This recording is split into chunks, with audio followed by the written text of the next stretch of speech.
Halo semuanya, kembali lagi bersama saya Nova Prakoso. Pada kesempatan kali ini saya akan membahas dua topik utama, yaitu yang pertama adalah setting outgoing mail server di Odoo, dan yang kedua adalah uh, melakukan visualisasi data menggunakan aplikasi PG Admin.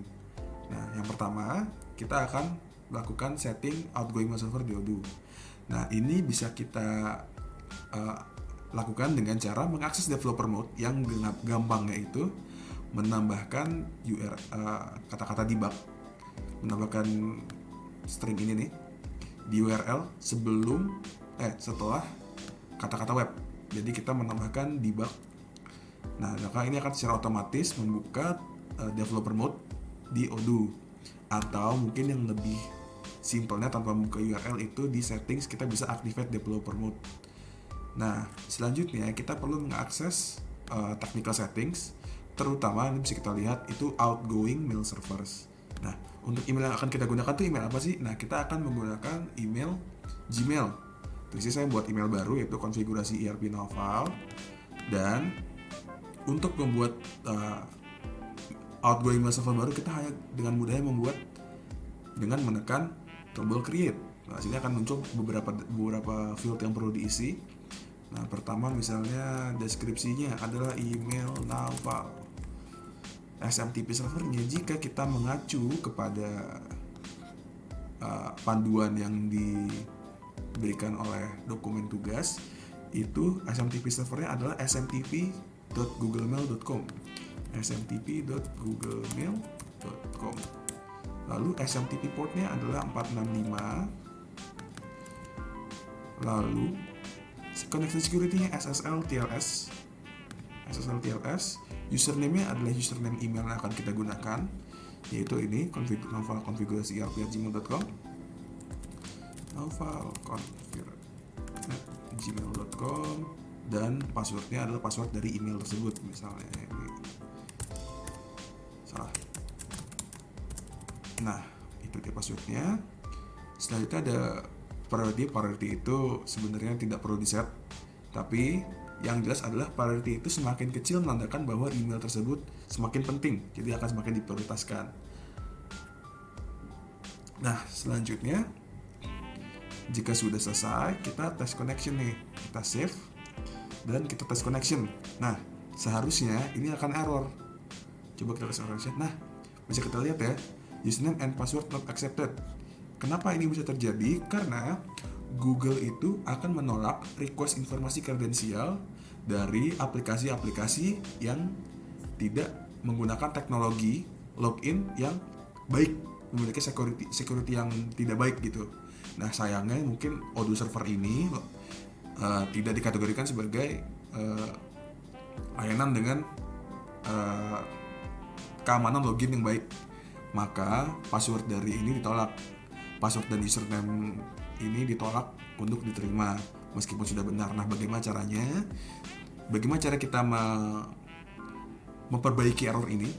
Nah, kita bisa di manajemen akun kita. Sebentar, manajemen akun kita bisa membuka critical issues. Ini apa ya? Ini suspicious attempt to sign in from a less secure app. Nah, ini bisa kita lihat ya, tadi error yang tadi ini langsung dideteksi nih oleh Google bahwa kita itu mengakses email kita menggunakan aplikasi yang tidak secure. Nah, di sini kita bisa bypass error ini dengan kita ke security, tab security, lalu kita lihat nih di sini. Nah, less secure app access. Nah, agar kita bisa mendapatkan akses dari email Google-nya, kita bisa turn on access ini. Nah, ini bisa lihat some apps and devices use less secure sign-in technology which makes your account vulnerable. Nah, tapi karena kita di sini kan menggunakan email lokal ya, menggunakan server lokal di komputer kita, harusnya tidak apa-apa. Maka kita bisa allow aja. Kita di update, maka sekarang seharusnya di sini bisa. Coba kita tes. Test connection harusnya sudah bisa ya. Nah, dalam bisa lihat connection test succeeded, everything seems properly set up. Oke, berarti sekarang kita outgoing mail servernya sudah punya email Naval smtp.googlemail.com. Nah, sekarang coba kita tesnya itu gimana. Misalnya kita akan membuat suatu purchase order.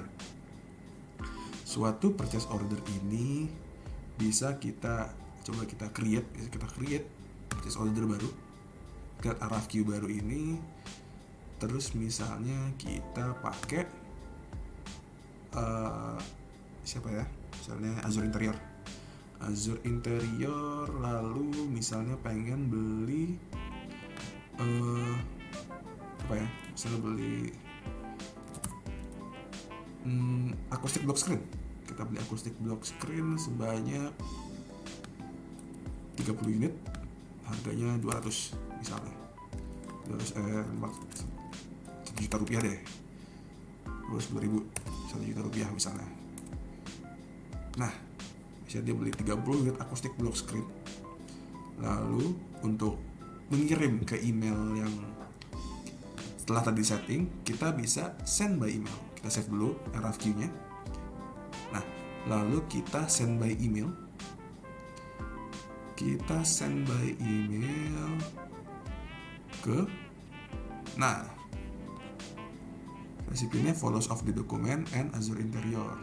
Lalu subjeknya seperti Azure Tempest. Nah, ketika sudah, kita send saja langsung. Ketika sudah berhasil di send, harusnya jika settingannya udah benar, dia akan masuk. Nah, bisa kita lihat ya, ada email baru dari PT Azure Tempest Order. Nah, dari Michel Admin gitu. Jadi langsung dapat, dan bisa kita lihat nih. Wow, bisa kita lihat emailnya sudah terkirim gitu, meskipun di sini mungkin ada DNS error ya, karena ini kan email dari lokal, jadi mungkin filenya bermasalah mungkin. Oh tidak, ternyata sudah benar, ini ternyata dari malware system. Nah, di sini kita bisa lihat ternyata tidak bermasalah, unsend. Tadi informasi yang saya bilang, ternyata ini gara-gara emailnya aneh, Azure Interior 24 ini tidak ketemu. Nah, di sini yang informasi yang benarnya. Nah, jadi RFQ yang tadi kita kirim itu nih sudah dikirimkan ke email yang tadi kita set up di outgoing mail server. Oke, sekian untuk tutorial setting outgoing mail server. Ya, ada yang ketinggalan, yaitu untuk mengirimkan RFQ yang tadi ke emailnya konfigurasi UERP. Nah, caranya itu untuk mengirim yang tadi biar gampang, kita langsung akses ke dokumen purchase tadi. Ini ya, ini kita bisa lihat, kita resend by email aja karena dokumennya tidak ada yang berubah. Lalu kita tambahin resipiennya. Nah, kita tambahin resipien baru nih. Kita tambahin resipien baru, konfigurasi ERP UI. Misalnya emailnya tadi apa? Ini ya.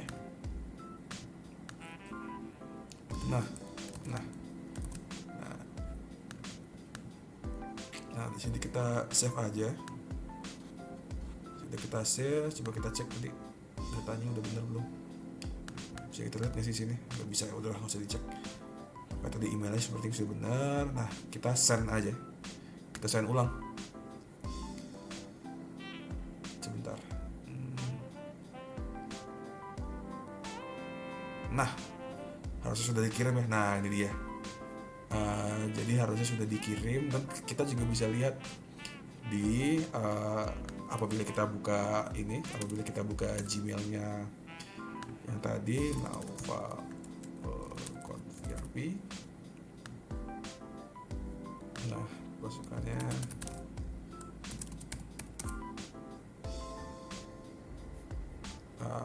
konfirmasi aja. Nah, kita bisa lihat nih harusnya. Nah, ini email baru lagi kepada Azure Interior. Harusnya dapat emailnya juga sudah masuk juga otomatis. Nah, di topik kedua ini kita akan mengeksplorasi bagaimana caranya kita bisa mengakses suatu database Odoo menggunakan PG-Admin yang merupakan aplikasi manajemen database bawaan dari PostgreSQL. Nah, caranya itu kita membuat ini membuat server baru yang namanya mungkin server Odoo. Nah, server Odoo, lalu connection ya. Jika kita mengacu kepada ini, hostname-nya localhost, username-nya portal 5432, username-nya openpg, dan passwordnya openpgpwd kalau nggak salah, openpgpwd ya, openpgpwd. Nah, jika semua sudah diisi, langsung kita save saja. Nah, maka langsung dibuat nih servernya. Nah, tapi ada beberapa hal yang perlu diperhatikan. Nah, di sini saya kondisinya menginstal PostgreSQL itu dan pgadmin juga sebelum saya menginstal Odoo. Jadi sebelum Odoo itu ada di komputer saya juga sudah menambahkan PostgreSQL terlebih dahulu. Saya sudah menginstal PostgreSQL terlebih dahulu. Nah, ini konsekuensinya di mana? Jadi kita perlu mengubah salah satu parameter di konfigurasinya server Odoo kita.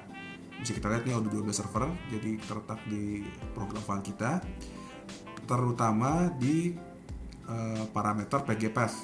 Pgpath ini apa? Pgpath ini seharusnya menunjuk ke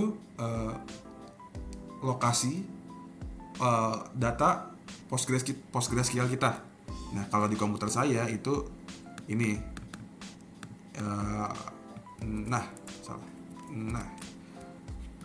binnya di program files biasa. Nah, sini bisa lihat ya. Jadi di tempatnya PostgreSQL saya itu di sini. Nah, apabila kita sudah menginstal Odoo itu bersamaan dengan menginstal PostgreSQL, jadi ketika kita menginstal Odoo, kita juga sekalian menginstal pgadmin dan PostgreSQL, maka ini tidak perlu diubah-ubah karena by default dia itu akan menunjuk ke lokasi yang berada di server Odoo. Tapi ini kan nggak, ini di komputer saya itu sebelumnya sudah ada PostgreSQL duluan gitu loh. Nah, terus setelah kita mengkoneknya server Odoo ini, kita bisa ngapain sih? Nah, kita bisa lihat ya, di server Odoo ini kita bisa melihat database-nya. Nah, di sini selain Naval, Laravel, dan Postgres, terdapat banyak database yang berkorelasi dengan database yang ada di Odoo kita, di lokal kita. Nah, jadi saya punya sekitar 8 kalau salah, 1, 2, 3, 4, 5, ini ada 8. Dan kita bisa lihat ya, masih ada 1, 2, 3, 4, 5, 6, 7, 8, ini ada 8 juga yang merupakan database yang ada di lokal kita. Nah, lanjut. Sekarang bagaimana sih caranya kita memvisualisasikan suatu table dalam suatu database gitu. Nah, kita pilih satu database, misalnya saya pilih WRP2Dev. Yang pertama, nah ini kan database already connected, sekarang sudah connect. Sekarang kita bisa lihat nih untuk akses suatu skema itu gimana dalam suatu database. Kita bisa mengklik di sidebar drop down menu skema, maka dia akan ngeload semua skema-skema yang ada di skema-skema yang ada di database WRP-Dev ini. Nah, skema-skemanya ada apa aja? Skemanya misalnya khususnya saya akan melihat suatu table. Nah, jadi kita bisa lihat ya, ada 450 table yang merupakan merupakan basis data dari server Odoo WRP-Dev ini. Nah, kita bisa lihat ini untuk memilih salah satu. Karena sesuai assignment, saya akan memvisualisasikan database purchase order yang kita bisa pilihnya itu di PU. Nah, ini dia purchase order. Nah, untuk melihat tuple-tuple yang ada di ini bisa gimana sih? Kita bisa ke objek, menu objek, lalu view and edit data untuk all rows misalnya. Nah, di sini kita bisa lihat ya semua tuple-tuple yang ada di database kita, terutama di table purchase order. Ada banyak banget ada banyak banget kolomnya ada banyak, yang semuanya bisa kita lihat nih isinya apa sih tiap kolom ini untuk tiap purchase order gitu misalnya. Nah isi kita bisa lihat misalnya properties gitu, misalnya properties. Terus kita lihat ini owner siapa, owner OpenPG kan tadi kita masukin ya, itu owner OpenPG. Lalu ada berapa row, sini ada rows-nya ada 12 estimated ya, tapi ternyata setelah di-count ada 16. Lalu kalau mau lihat SQL-nya kayak gimana bisa lihat create table public purchase order. Nah di sini kita bisa lihat nih semuanya, semua kolom-kolomnya serta semua constraint-constraintnya. Kita bisa lihat juga, nggak bisa kita dependency, ternyata nggak bisa. Nah baik, kira-kira mungkin begitu aja kali yang lebih gampang. Bagaimana cara kita mengakses suatu database, database Odoo khususnya menggunakan PGAdmin. Terima kasih telah menonton video ini. Saya harap video ini telah bermanfaat bagi Anda. Sampai jumpa di video-video selanjutnya.